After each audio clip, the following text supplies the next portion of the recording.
নমস্কার বন্ধুরা, আমার ছোট ইউটিউব চ্যানেল ডেলিজিকেতে তোমাদের সবাইকে স্বাগত। আশা করি সবাই ভালো আছো। আজকে আমি তোমাদের প্রোভাইড করব ইন্ডিয়ান কনস্টিটিউশন বা ইন্ডিয়ান পলিটির 1000+ এমসিকিউ সিরিজের আরও কিছু গুরুত্বপূর্ণ এমসিকিউ, যেগুলো তোমাদের যে কোনো রকমের জব এক্সাম বা কম্পিটিটিভ এক্সামের জন্য গুরুত্বপূর্ণ হবে।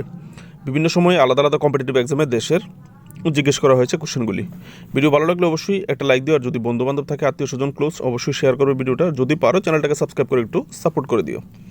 প্রথম কোশ্চেন 90 নম্বর। এর আগে 89টা কোশ্চেন আলাদা আলাদা ভিডিওতে আলোচনা করেছি, তার প্লেলিস্ট আমার চ্যানেলে দেওয়া আছে, তোমরা অবশ্যই চাইলে গিয়ে দেখতে পারো। প্রথম question, in which part of the constitution details of citizenship are mention? সংবিধানের কোন অংশে নাগরিকত্বের বিস্তারিত উল্লেখ আছে, বা কোন পার্টে সংবিধানের যে আমাদের সিটিজেনশিপ নাগরিকত্ব নিয়ে আলোচনা করে?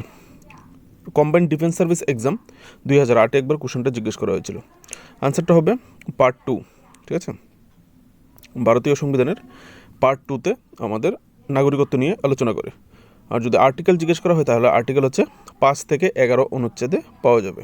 ঠিক আছে, next question, which article of the constitution of India gives precedence to constitutional provision over the laws made by the union parliament cum state legislature? বন্ধুরা, ভারতীয় সংবিধানের কোন অনুচ্ছেদে কেন্দ্রীয় সংসদ বা রাজ্য আইনসভার কর্তৃক প্রণীত আইনের উপর সাংবিধানিক বিধানকে প্রাধান্য দেওয়া হয়েছে? এই যে পার্লামেন্ট, ইউনিয়ন পার্লামেন্ট বা স্টেট যে লেজিসলেচার আছে, আমাদের অ্যাসেম্বলি, যেখানে আইন বানানো হয়, এই যে প্রভিশন ল বানানোর যে পাওয়ারটা, সেটা কোন আর্টিকেলে দেওয়া হয়েছে? বিহার পাবলিক সার্ভিস কমিশনের 2002 একবার কোশ্চেনটা জিজ্ঞেস করা হয়েছিল, বিপিএসসি 2002। আনসারটা হবে 245 আর্টিকেল। ঠিক আছে, next question, which one of the following provisions of the Indian constitution deals with the appointment and dismiss of the council of ministers? Very very একটা ইম্পর্টেন্ট এমসিকিউ। ভারতীয় সংবিধানের কোন ধারাটি মন্ত্রিপরিষদের নিয়োগ এবং বরখাস্তের সাথে সম্পর্কিত? এই যে মিনিস্টাররা যে মন্ত্রিসভা গঠন করা হয়, তাদের নিয়োগ এবং তাদেরকে যে বরখাস্ত করা হয়, সেটা কোন আর্টিকেলে করা হয় থাকে? উত্তরপ্রদেশ পাবলিক সার্ভিস কমিশনের 2003 একবার জিজ্ঞেস করা হয়েছিল কোশ্চেনটা। আনসারটা হবে article 75।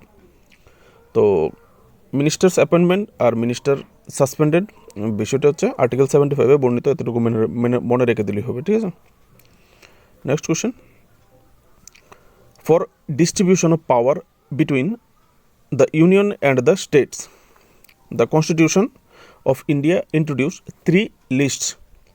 Which two of the following article given the distribution of power?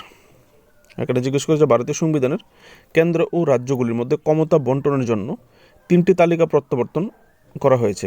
নিম্নলিখিত কোন দুটি অনুচ্ছেদে ক্ষমতা বন্টনের কথা বলা হয়েছে? এই কোশ্চেনটাও একবার উত্তরপ্রদেশ পাবলিক সার্ভিস কমিশনের 2003-এ জিজ্ঞেস করা হয়েছিল। এখানে কোন দুটি আইন বলা হয়েছে, কোন দুটি অনুচ্ছেদ? এখানে হচ্ছে আর্টিকেল 245 এবং আর্টিকেল 246-এ এই পাওয়ার ডিস্ট্রিবিউশনের কথা বলা হয়েছে। ঠিক আছে, এখানে দেখতে পারো যে 3টা লিস্টের কথা এখানে বলা হয়েছিল, ইউনিয়ন লিস্ট, স্টেট লিস্ট এবং কনকারেন্ট লিস্ট। ঠিক আছে, কেন্দ্র তালিকাভুক্ত, রাজ্য তালিকাভুক্ত এবং যুগ্ম তালিকাভুক্ত যে বিষয়গুলি রাজ্য এবং কেন্দ্রের দুটোটারই এখতিয়ার আছে। তো এই লিস্টগুলির মধ্যে কোন লিস্টে কতটা আইটেম আছে, এগুলি তোমরা শিখে রাখবে। এই লিস্টগুলি থেকে কোশ্চেন করা হয়ে থাকে। Next question, the constitution of India does not clearly provide the freedom of press, but this freedom is implicit in the article dash dash dash? ভারতীয় সংবিধানের সংবাদপত্রের স্বাধীনতা স্পষ্টভাবে উল্লেখ করা হয়নি, তবে এই স্বাধীনতা ড্যাশ ড্যাশ ড্যাশ অনুচ্ছেদে অন্তর্নিহিত। ভারতীয় সংবাদপত্রের স্বাধীনতা সেটা স্পষ্টভাবে উল্লেখ করা হয়নি, কিন্তু যেটুকুই বলা হয়েছে সেটা ভারতের সংবিধানের কোন আর্টিকেলে বলা হয়েছে, এটাই জিজ্ঞেস করা হয়েছে ড্যাশ ড্যাশ ড্যাশে। কোশ্চেনটা দেখো, উত্তরপ্রদেশ পাবলিক সার্ভিস কমিশনের 2003-এ একবার জিজ্ঞেস করা হয়েছে, আবার বিহার পাবলিক সার্ভিস কমিশনের 2005-এও জিজ্ঞেস করা হয়েছে। Important, very very important. আনসারটা হবে option A, article 19 subclause A, subclause roman 1-এর এ সেকশনে বলা হয়েছে। ঠিক আছে, এখান থেকে তাইলে দেখতে পারো। Next question, which article of the constitution of India deals with the appellate jurisdiction of the supreme court in connection with constitutional cases? ভারতীয় সংবিধানের কোন অনুচ্ছেদে সাংবিধানিক মামলার ক্ষেত্রে, মনে রাখবে কোশ্চেনটা হচ্ছে সাংবিধানিক মামলার ক্ষেত্রে যদি কোনো কনস্টিটিউশনাল কেস থাকে সেই ক্ষেত্রে সুপ্রিম কোর্টের আপিলের এখতিয়ার সম্পর্কে আলোচনা করা হয়েছে?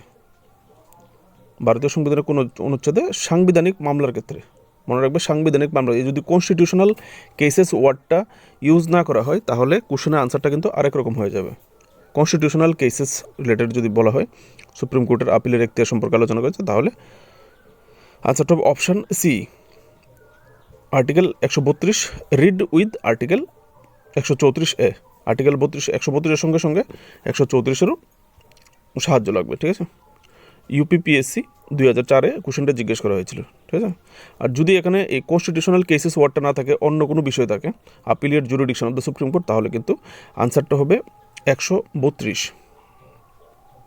Next question, the 10th schedule of Indian constitution deals with dash dash dash. ভারতীয় সংবিধানের 10ম তফসিল ড্যাশ ড্যাশ ড্যাশের সাথে সম্পর্কিত, মানে কোন বিষয়টার সঙ্গে 10th শিডিউল সম্পর্কিত? কোশ্চেনটা ইউনিয়ন পাবলিক সার্ভিস ইউপিএসসি 2014 এবং ইউপিপিএসসি 2005 একবার জিজ্ঞেস করেছিল, দুইবার। দেখো ভেরি ভেরি একটা ইম্পর্টেন্ট কোশ্চেন। আনসারটা হবে অ্যান্টি ডিফেকশন ল বা anti defection legislation, option A. এখান থেকে তোমরা দেখতে পারো অ্যান্টি ডিফেকশন হচ্ছে কোনো এমএলএ কোনো মিনিস্টার হঠাৎ করে দল পরিবর্তন করতে পারবে না, চট করে ইচ্ছা করলে দল ছেড়ে দিতে পারবে না। কেউ আমাকে অফার করলো 10 কোটি টাকা দেবো, আপনি পার্টিটা ছেড়ে দিয়ে আমার দলে চলে আসুন, এরকম অপশানটা নেই। এই আইনটার কারণেই কেউ হুট করে দল ছাড়তেও পারে না, এক দল থেকে এক দলে চট করে যেতেও পারে না, কারণ এই লর কারণে। কারণ তোমার এগেনস্টে দলত্যাগ বিরোধী আইনের মাধ্যমে অ্যাকশন হবে, ইভেন তোমার এমএলএশিপ বা মিনিস্টারশিপ এগুলি ক্যান্সেল করে দিতে পারে, যে কোনো পরবর্তীতে তুমি অন্য কোনো দলে যেতে তোমার অসুবিধা হতে পারে, এরকম, ঠিক আছে। এখান থেকে দেখে নেবে, যারা জানো তো জানোই, আমার চাইতে হয়তো আরও ভালো কেউ জানো। Next, procedure for creation of legislative council in states has been described in which article of the constitution? সংবিধানের কোন অনুচ্ছেদে রাজ্যগুলিতে আইন পরিষদ গঠনের পদ্ধতি বর্ণনা করা হয়েছে? এই যে স্টেট লেজিসলেটিভ কাউন্সিল, যেখানে আইন প্রণয়ন করা হয়, কোনো বিষয় নিয়ে নিয়মকানুন তৈরি করা হয়, সেই যে আইন পরিষদ গঠন, সেই গঠনের পদ্ধতি কোন অনুচ্ছেদে বা কোন আর্টিকেলে বলা হয়েছে? উত্তরপ্রদেশ পাবলিক সার্ভিস কমিশনের 2007 একবার কোশ্চেনটা জিজ্ঞেস করা হয়েছিল। আনসারটা হবে 169 ধারাতে এই কথা বলা হয়েছে। কীভাবে আইন প্রণয়ন করে, যদি কোনো একটা বিষয় উত্থাপন করা হয় কোনো একটা আইন প্রণয়নের জন্য, ওই বিষয়টাতে যদি রাজ্যের আইনসভার যারা সদস্য থাকবে 3 ভাগের 2 ভাগ যদি ভোট দেয় তাহলে সেটা পাস হয়ে যায়, আইনে পরিণত হয়।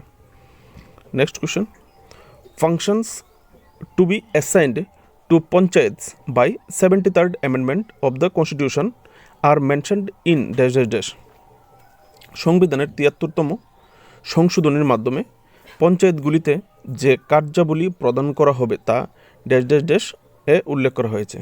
মানে 73তম সংবিধান সংশোধনের মাধ্যমে পঞ্চায়েতগুলিকে যে কার্যগুলি দেওয়া হবে সেটা কোন স্কেডিউল, মানে এখানে সব স্কেডিউল দেওয়া হয়েছে, কোন স্কেডিউলে এই বিষয়টা বর্ণিত আছে, ঠিক আছে। পঞ্চায়েতকে যে কাজগুলি দেওয়া হবে সেটা কোন স্কেডিউলে বর্ণিত আছে। এখানে দেখো ইউপিপিএসসি 2008 একবার কোশ্চেনটা জিজ্ঞেস করা হয়েছে। আনসারটা হবে অপশন বি, 11th শিডিউল, ঠিক আছে। পঞ্চায়েত নিয়ে যদি জিজ্ঞেস করা হয় তাহলে 11th শিডিউলে বর্ণিত আছে, আর যদি মিউনিসিপ্যাল কর্পোরেশন নিয়ে জিজ্ঞেস করা হয় তাহলে 12th শিডিউল, ঠিক আছে। এখান থেকে চাইলে তোমরা ডিটেলসটা দেখতে পারো কতটা বিষয় পঞ্চায়েতকে দেওয়া হয়েছে, বিশেষগুলি। আর যদি পার্টে জিজ্ঞেস করা হয় কোন পার্টে পঞ্চায়েত নিয়ে আলোচনা করেছে, পঞ্চায়েতি ইনস্টিটিউশন বা পঞ্চায়েতি রাজ নিয়ে কিন্তু কোশ্চেন করা হয়, বিশেষ করে টিপিএসসির এক্সামে। তো তাহলে পার্ট 9, সংবিধানের পার্ট 9 এই পঞ্চায়েত নিয়ে আলোচনা করে। Next question, which of the constitutional provision lays down the taxes can neither be levied nor collected without the authority of law? কেন বলা হয়েছে, কোন সাংবিধানিক বিধানে বলা হয়েছে যে আইনের কর্তৃত্ব ছাড়া কর আরোপ বা আদায় করা যাবে না? তুমি আইন ছাড়া কোথাও ট্যাক্স আরোপ করতে পারবে না, ইম্পোজও করতে পারবে না, আবার কারো থেকে তুমি কোনো রকম কর আদায় করতে পারবে না, রুলস ছাড়া, কোনো রুলস ছাড়া, ঠিক আছে, আইনের কর্তৃত্ব ছাড়া। কোশ্চেনটা উত্তরপ্রদেশ পাবলিক সার্ভিস কমিশনের 2007 একবার জিজ্ঞেস করা হয়েছিল। তো কোশ্চেনের আনসারটা হবে আর্টিকেল 265। ঠিক আছে বন্ধুরা, আজকের জন্য এটুকুই। যদি ভিডিও ভালো লাগে অবশ্যই লাইক শেয়ার করবে, চ্যানেলটাকে সাবস্ক্রাইব করে সাপোর্ট করবে, আর কমেন্ট সেকশনে অবশ্যই জানাবে তোমাদের এই ধরনের আরও ভিডিও চাই কি না। Thank you. ডেলি কারেন্ট অ্যাফেয়ার্সের জন্য তোমরা প্লেলিস্ট চেক করতে পারো, ত্রিপুরা এবং ন্যাশনাল ইন্টারন্যাশনাল। নমস্কার।